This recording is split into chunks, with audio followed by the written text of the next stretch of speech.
married with her. She is afraid from dogs. He is good in maths. दोस्तों क्या आप भी इस तरह के सेंटेंसेस बोलते हैं? तो आप बिल्कुल गलत इंग्लिश बोल रहे हैं, बट टेंशन लेने की कोई जरूरत नहीं है। ये मिस्टेक सिर्फ आप नहीं कर रहे, यानी कि बिगिनर्स नहीं करते, सभी यानी कि अच्छे अच्छे जो स्पीकर्स हैं ना, उनसे भी ये गलती हो जाती है। अब गलती तो हो गई है, बट इस गलती का कारण क्या है, रीजन क्या है? रीजन है फिक्स्ड प्रीपोजिशन। इंग्लिश में कुछ वर्ड्स के साथ ना प्रीपोजिशन हमेशा सेम रहता है, कभी बदले नहीं जा सकते। हम क्या करते हैं, हम हिंदी के लॉजिक के हिसाब से इंग्लिश में अपने हिसाब से प्रीपोजिशन लगा देते हैं और वहीं पर गलती हो जाती है। बट आज की इस वीडियो को देखने के बाद अगर आप पूरा देख लेते हैं ना, तो आई गारंटी यू ये गलती कभी नहीं होगी। तो चलिए स्टार्ट करते हैं। समझते हैं कि फिक्स्ड प्रीपोजिशन होता क्या है। फिक्स्ड प्रीपोजिशन का सिंपल साधा सा मतलब ये है कि कुछ वर्ड ऐसे होते हैं जिनके साथ प्रीपोजिशन फिक्स है, उसे आप बदल नहीं सकते।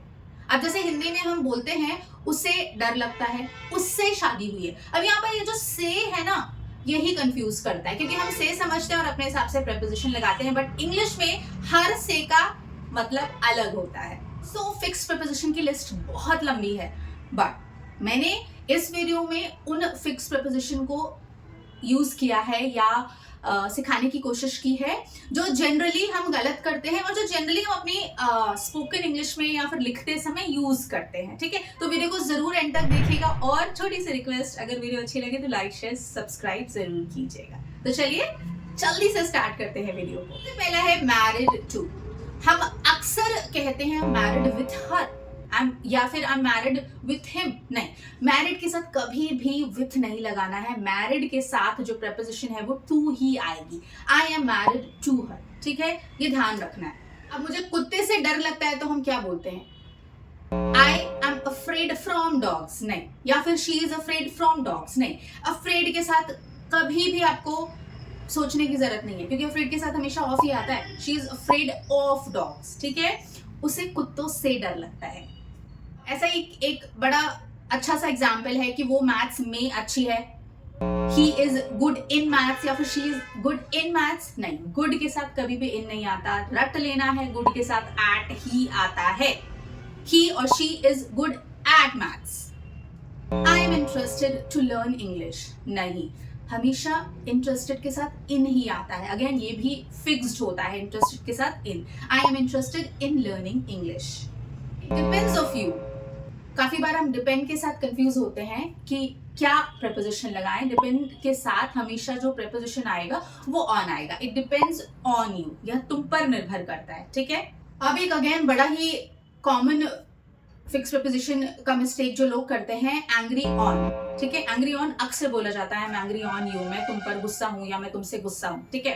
तो कभी भी एंग्री के साथ ऑन नहीं आएगा। एंग्री के साथ दो प्रीपोजिशन काफी कॉमन है, मतलब लगाए जाते हैं, एट और विथ। अब एट कब लगाना है? एट जब आप किसी के एक्शन या किसी के बिहेवियर से नाराज हैं, जैसे कि I am angry at him for lying. और विथ कब लगाना है? जब आप इन पर्सन किसी से नाराज हैं, जैसे I am angry with you. दोस्तों यहाँ पर ये जानना बहुत जरूरी है कि लोग ये गलती करते क्यों हैं। बहुत इसका आसान सा आंसर है कि हम हिंदी से जब इंग्लिश में ट्रांसलेट करते हैं ना, तो अक्सर गलतियां होती हैं फिक्स प्रीपोजिशन में अक्सर, ठीक है। होप इस वीडियो को देखने के बाद आपको ये गलती करने का मौका ही नहीं मिलेगा। दोस्तों ये बिल्कुल जरूरी नहीं है कि हर वर्ड के बाद प्रीपोजिशन लगाना ही लगाना है, नहीं। ये देखिए, ये डिस्कस, अगेन डिस्कस के साथ अक्सर हम कहते हैं we discussed about the issue. Discuss के साथ अबाउट लगाना बड़ा ही कॉमन है, विच इज रॉन्ग। डिस्कस के साथ कोई प्रीपोजिशन नहीं आता, तो हम बोलेंगे we discussed the issue. The dress is similar with mine. अक्सर सिमिलर के साथ हम विथ लगाते हैं, ठीक है, के साथ समझकर, बट गलत है। सिमिलर के साथ कभी भी विथ नहीं लगाना है। सिमिलर के साथ जो प्रीपोजिशन फिक्स होता है वो है to. The dress is similar to mine. इसी तरह से लिसन के साथ हमेशा आपको टू लगाना है, ठीक है। तो I listen to music, listen के साथ हमेशा टू ही फिक्स्ड होता है। आई अग्री टू यू, अगर आप अग्री के साथ टू लगाते तो ये गलत होगा। अग्री के साथ विथ लगाएंगे अगर आप किसी पर्सन से अग्री करने की बात कर रहे हैं, ठीक है। I agree with you. तो दोस्तों ये थे कुछ ऐसे फिक्स्ड प्रीपोजिशन जो अक्सर हम गलत करते हैं और अक्सर यूज भी करते हैं। तो कैसी लगी वीडियो जरूर बताइएगा। वीडियो अगर पसंद आए तो प्लीज लाइक शेयर, और अगर वीडियो को पहली बार देखा है तो सब्सक्राइब करते हुए जाइएगा। Till then keep learning, keep improving.